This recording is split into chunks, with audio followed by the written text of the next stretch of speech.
Welcome once again to the edition of Quoth the Raven, Lewis Bright Raven. I'm your host, Lewis Bright Raven, 29-year veteran writer, illustrator, and editor of comics, science fiction, fantasy, horror, and role-playing games. And tonight is Movie Talk Weekend. We're going to be talking about three classic 1960s movies. We're going to start off with H.G. Wells' A Time Machine from 1960.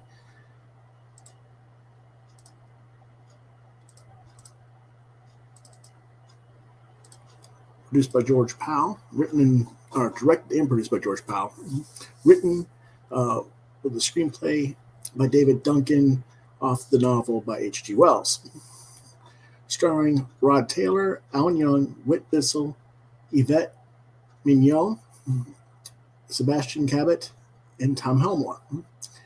The production companies were Metro-Goldwyn-Mayer and Galaxy Films, distributed by Lowe's. Release date was August 17th of 1960 with a running time of 1 hour and 43 minutes, which is pretty long for that era. The genre is science fiction.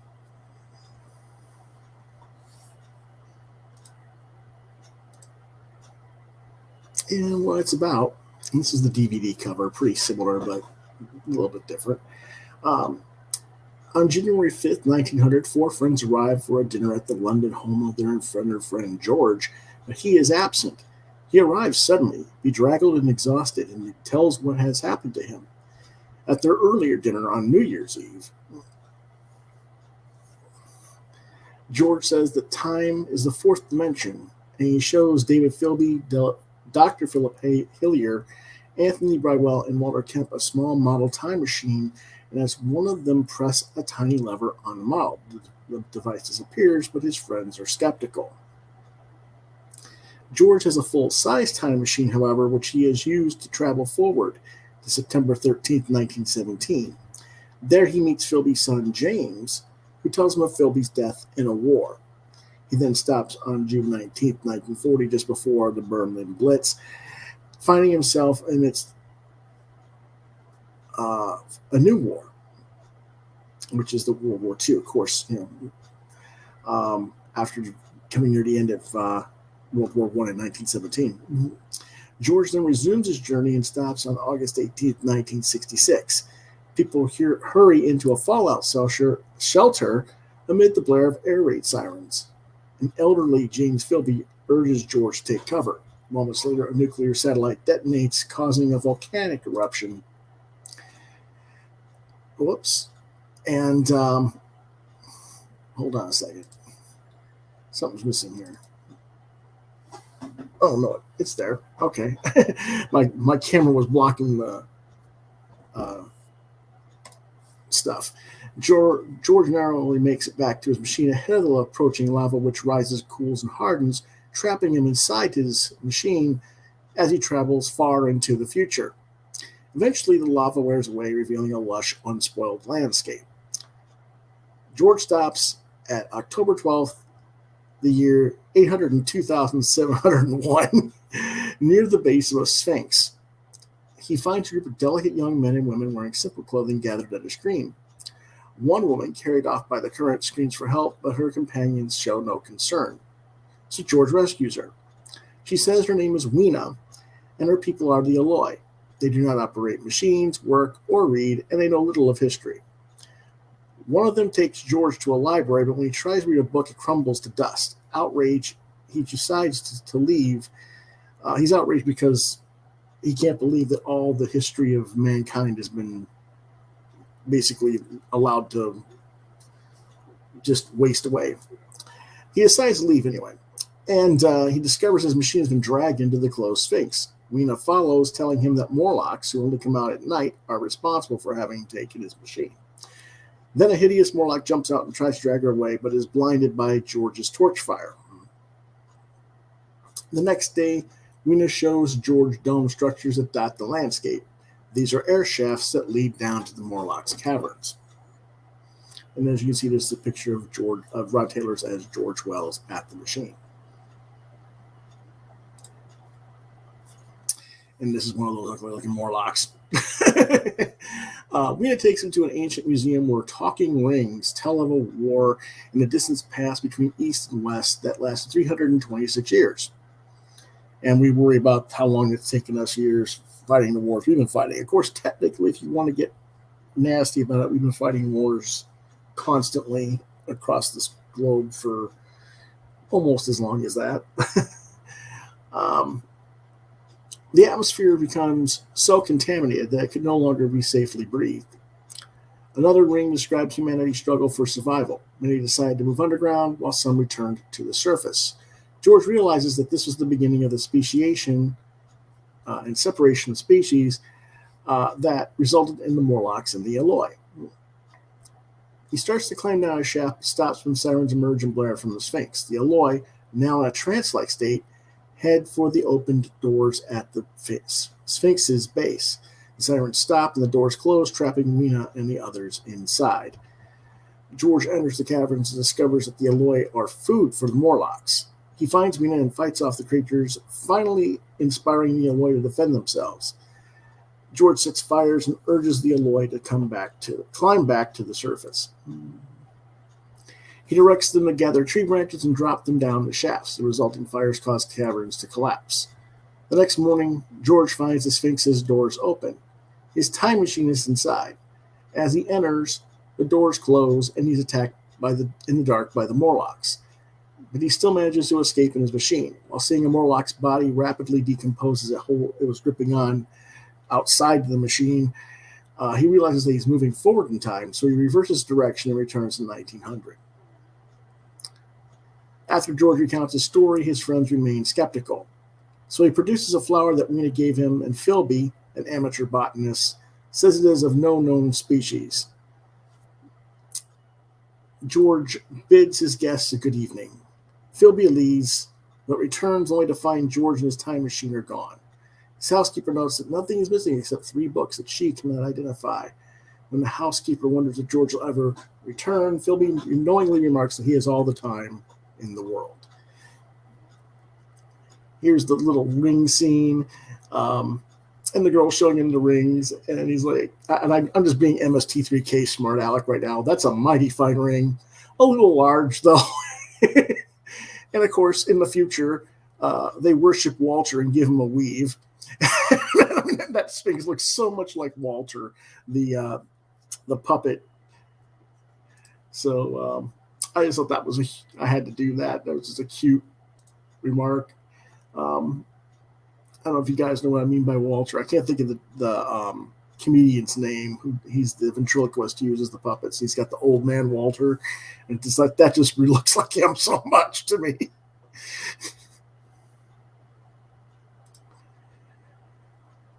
Okay, and that's whoops. There's something missing here. Let me go back one. I hate when it does this. Okay, we're in the right place. What do I think?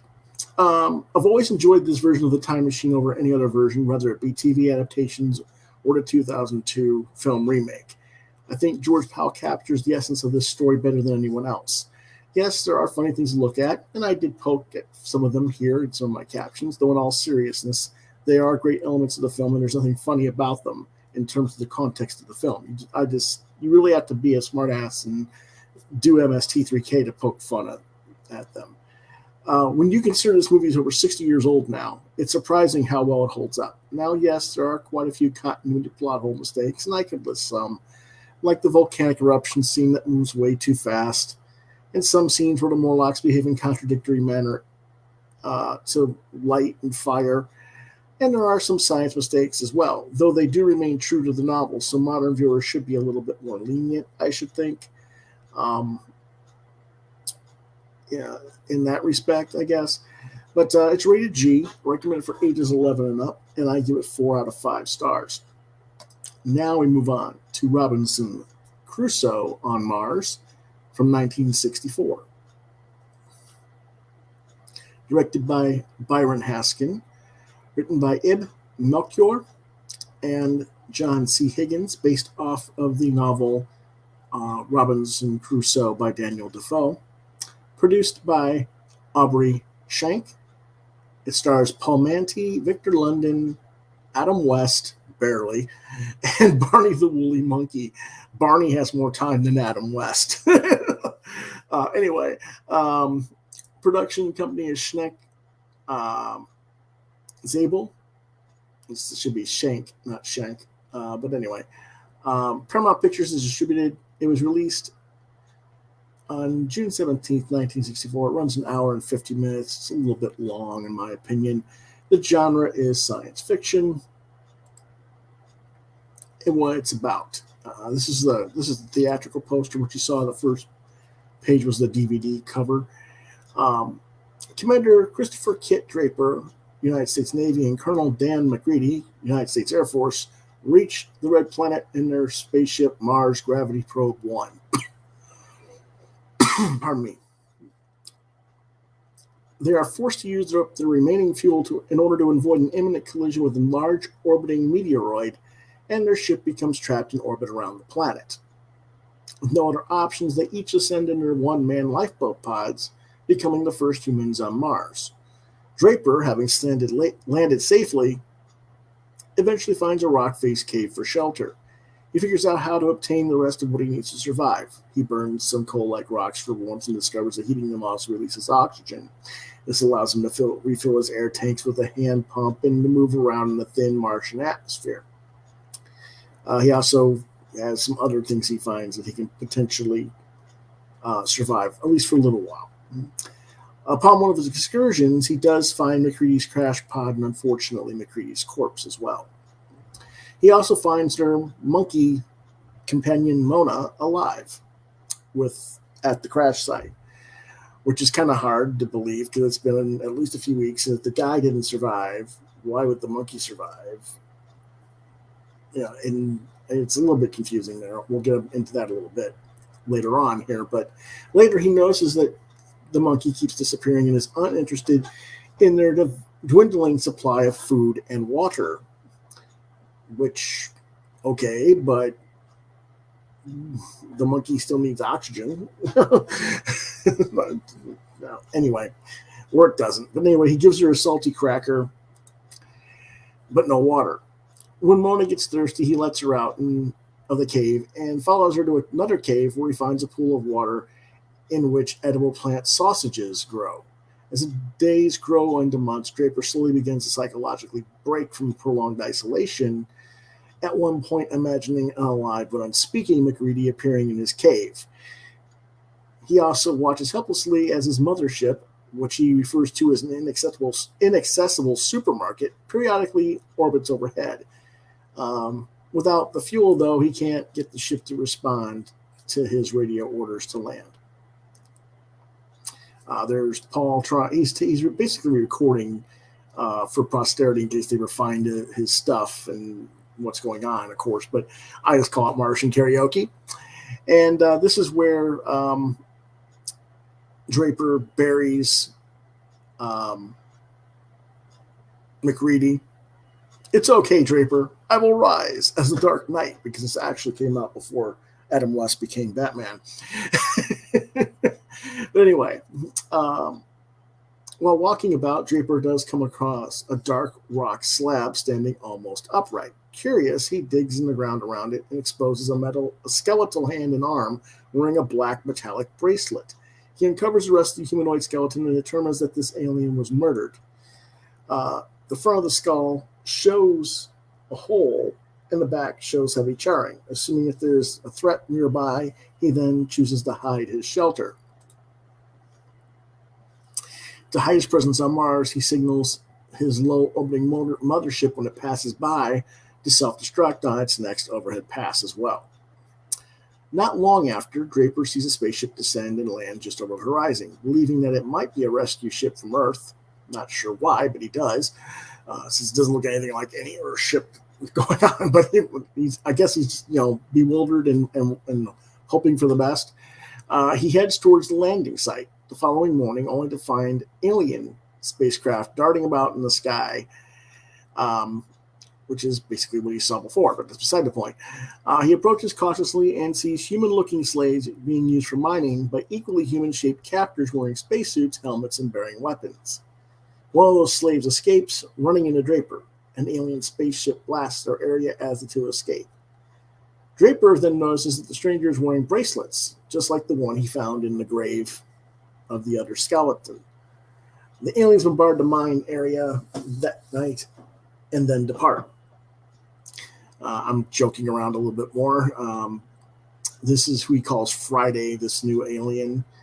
As you can see, this is him taking oxygen, but he's like, I'm just like, give me the bong, slowly. And then, later in the story, this is a scene where some of Friday's people have been staying. And he's like, hey, where are my people at? But anyway, he and the stranger investigate, and they find the dead bodies of other slaves there. That's when I said, hey, where are my peeps at?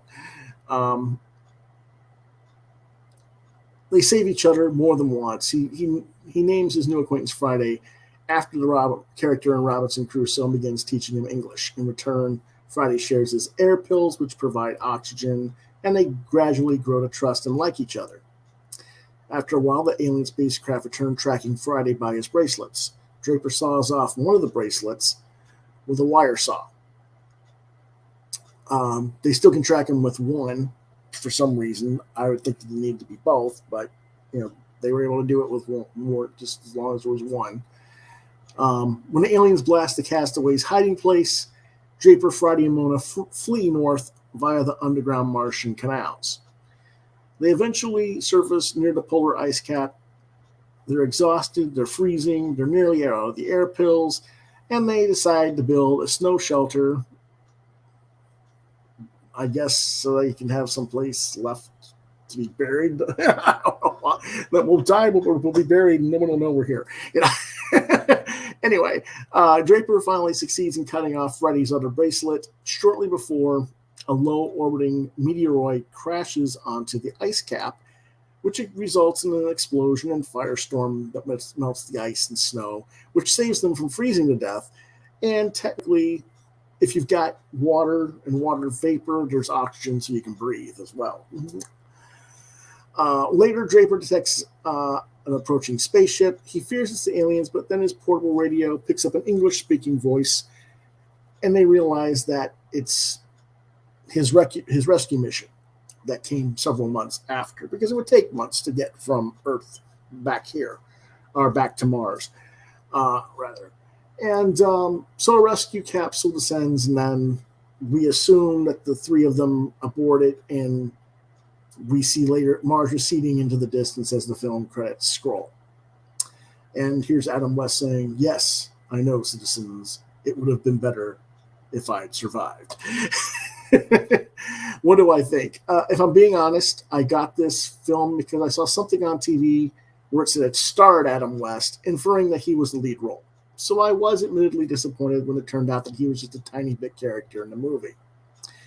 I probably would have enjoyed it more with him in the lead, but even with that said, I cannot say that Paul Manty did a poor job. He was fine in the role.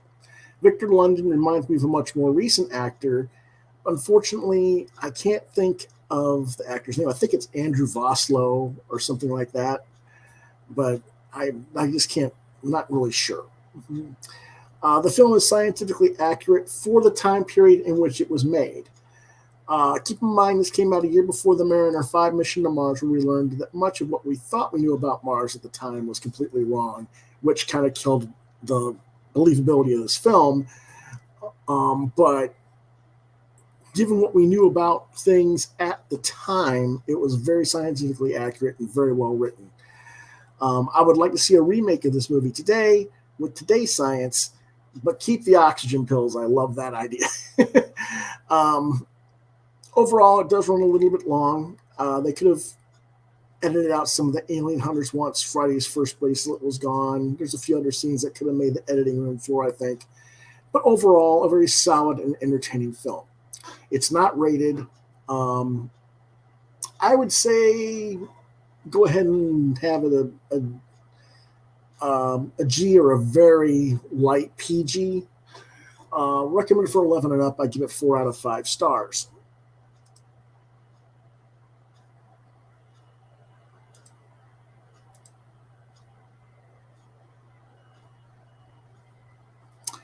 Sorry about the person that decided to get them advertising girls on my show. They just got blocked out of the chat.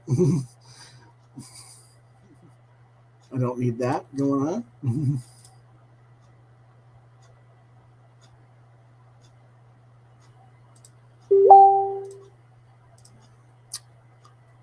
Our next one is Fantastic Voyage 1966, directed by Richard Fleischer, written by Henry Kleiner, with the screenplay, story by Jerome Bixby and Otto Clement, with an adaptation by David Duncan. Produced by Saul David.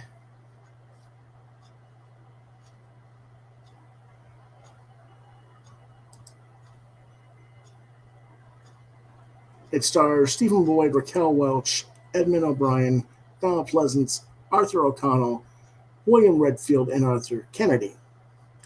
Production company 20th Century Fox, distributed by 20th Century Fox. Release date August 16, 1966. It has a runtime of 1 hour and 40 minutes, and of course, the science fiction genre. This one's about,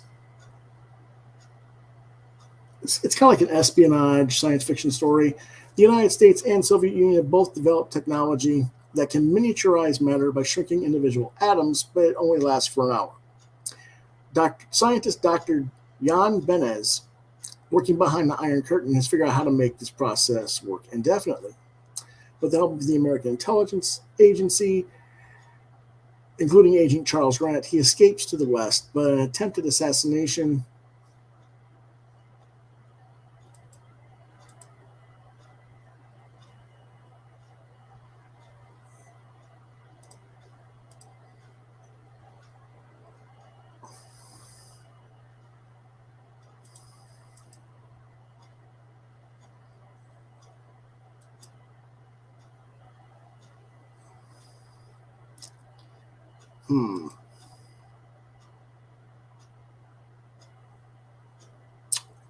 hold on a second. Mark Andrew Smith says, I've seen 2 or 3 and read The Time Machine. I think Inner Space was a remake of this. In a way it was, yes. We'll get into that in a minute.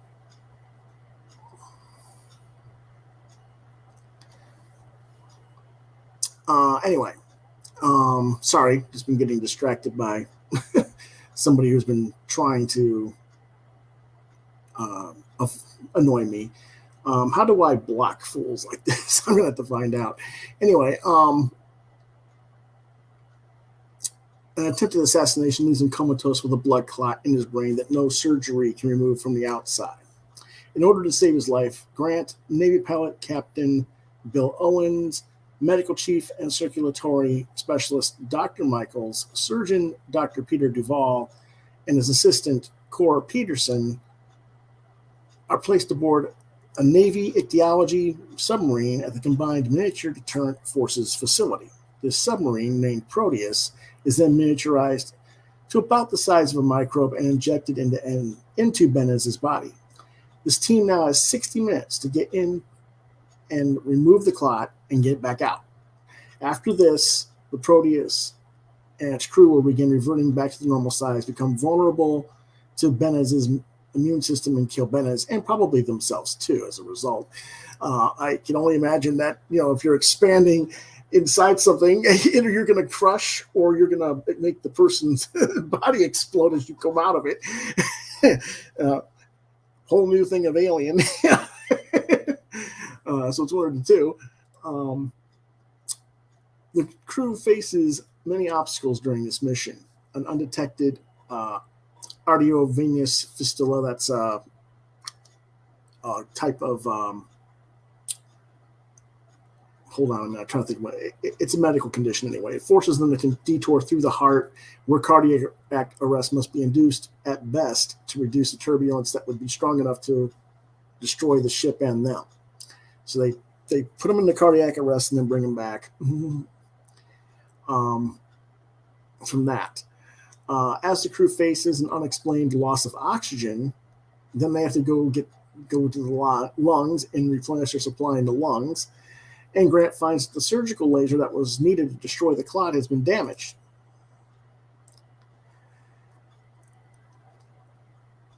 and his safety line snapped loose while the crew was in the lungs to refill their air supply.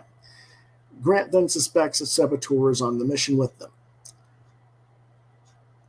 The crew must cannibalize their wireless audio to repair the laser, cutting off all communication and guidance from the outside.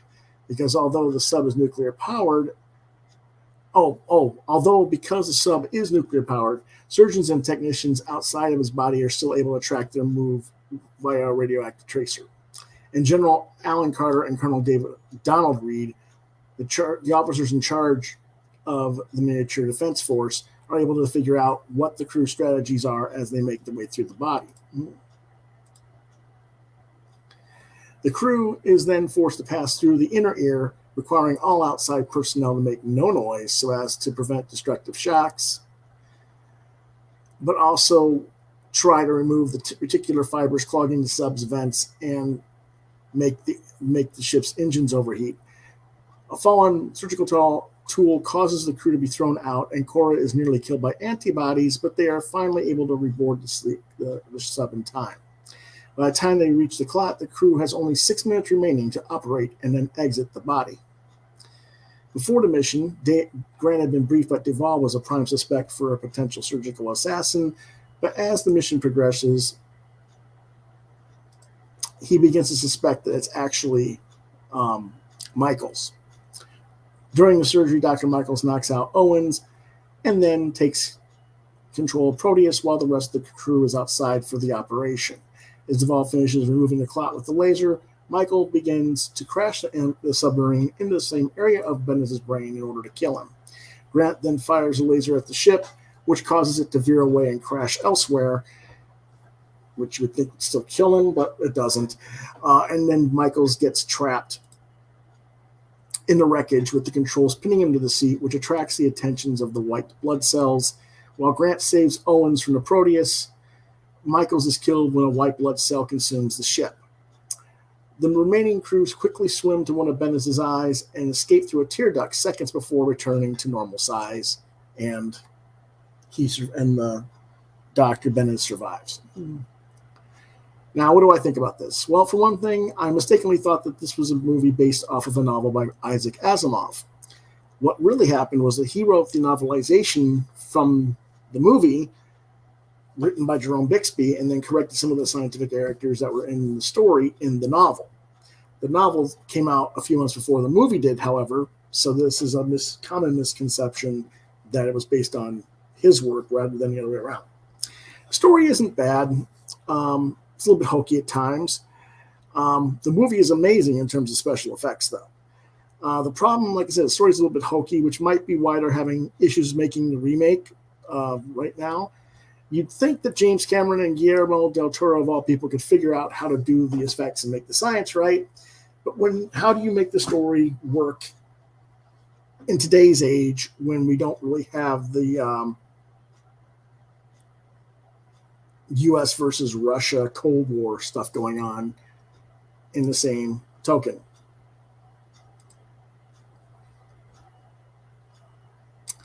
In some ways, it could feel like early Crichton, yeah. Well, Crichton, yeah. Andromeda Strain, Rustworld, that's possible. That's true. The cast is pretty decent for the era. Raquel Welch with the beehive hairdo is kind of silly, given that she's going to get to go out into this world inside a wetsuit. But whatever. Again, this is 1966. This is kind of silly. It's kind of like she's laying there, and I'm like, you could have visited your hairstylist before the mission, lady.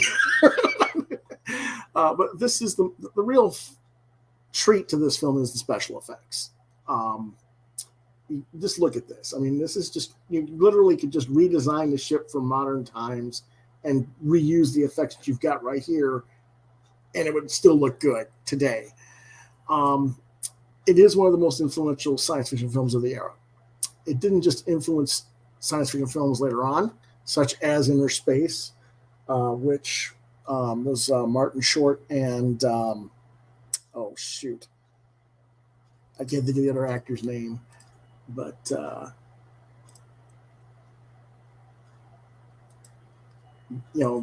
other films like that. Honey, I Shrunk the Kids was another one that was influenced by this film. Dennis Quaid, thank you. I could not think. Could not think of his name, but yeah, it was definitely inspired by this. But this film also inspired comics. Roy Thomas's version of the idea, he did an homage to this, where Ant-Man has to go inside the Vision during Avengers number 93 from 1971.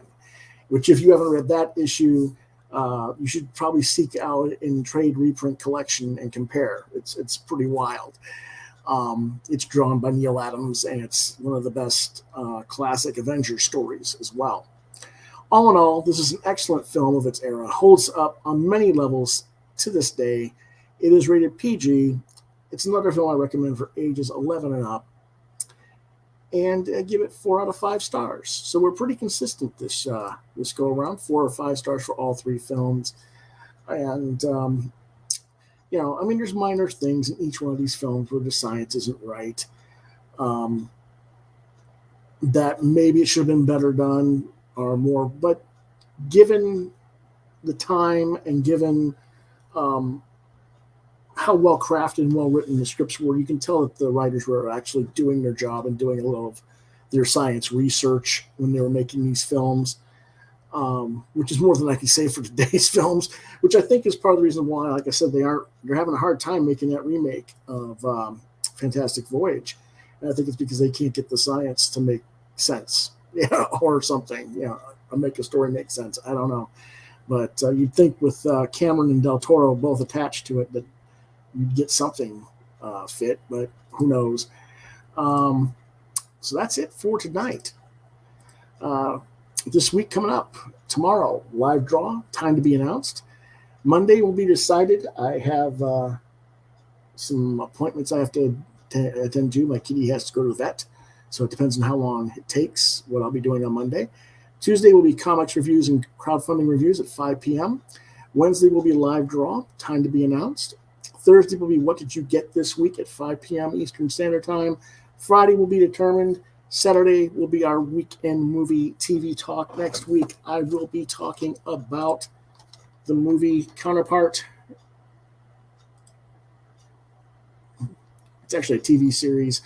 Stars J.K. Simmons in an alternate reality espionage thriller is what it is. And that'll be at 8 p.m. Eastern. All scheduled events subject to change. And that is our show for tonight, folks. I want to thank you for watching, as always. If you enjoyed, if you enjoyed this show, or you think others might, as always, I'd like you to hit the like, share, and subscribe buttons to continue to get content from my channel. As always, again, thank you for your support. Have a good evening to you as well, Mark. Thanks for watching. If you want to reach out to me on social media, Facebook, Lewis.BrightRaven, on Twitter at LewisBrightRave2. You can see my artwork at deviantart.com/BrightRaven. You've been watching Quoth the Raven, Lewis BrightRaven, exclusively on YouTube. If you have questions, comments, quothravenlbr72@gmail.com is the address to reach out to me. If I don't get back to you within 24 hours or so, try lewisbrightraven@yahoo.com. We'll see you tomorrow sometime. I don't know exactly what time for a live draw, but until then, have a good evening and safe weekend.